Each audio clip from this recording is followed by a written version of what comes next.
Hello everyone, আসসালামু আলাইকুম। সবাই কেমন আছেন? আলহামদুলিল্লাহ, আপনাদের দোয়া আমরা অনেক ভালো আছি। তো অনেকে যারা আমাকে জিজ্ঞেস করে এটা কি আমার ভয়েস না আমি অন্য কারো ভয়েস দিয়ে ভিডিও ছাড়ি, এটা কিন্তু আমার ভয়েস। দেখেন আমি কথা বলতেছি, এটা আমার ভয়েস। আমি আমার নিজের ভয়েস দিয়ে ভিডিও ছাড়ি। অন্য কারো ভয়েস দিয়ে কখনো নিজের ভিডিওতে ছাড়তে যাবেন না, এতে করে নিজের ভিডিওর অনেক ক্ষতি হয়। নিজের ভিডিও ছাড়ার জন্য নিজে যতটুকু পারেন অতটুকু ছাড়বেন। ইনশাআল্লাহ যদি আপনি পরিশ্রম করেন একদিন না একদিন সফলতা হতে পারবেন।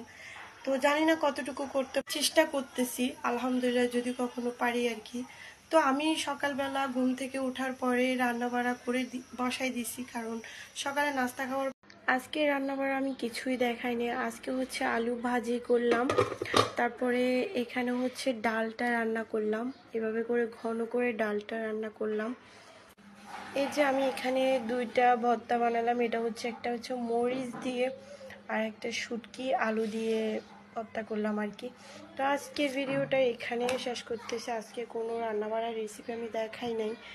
তো সবার ভালো লাগলে লাইক কমেন্ট শেয়ার করবেন, আমার পাশে থাকবেন। তো আজকের ভিডিওটা এই পর্যন্তই। সবার কাছে কেমন লেগেছে অবশ্যই কমেন্টে বলবেন। পাতিলগুলো রেখে দিলাম ধুয়ে পরিষ্কার করে, কারণ আমি যখন রান্না করি পাতিলগুলোতেই।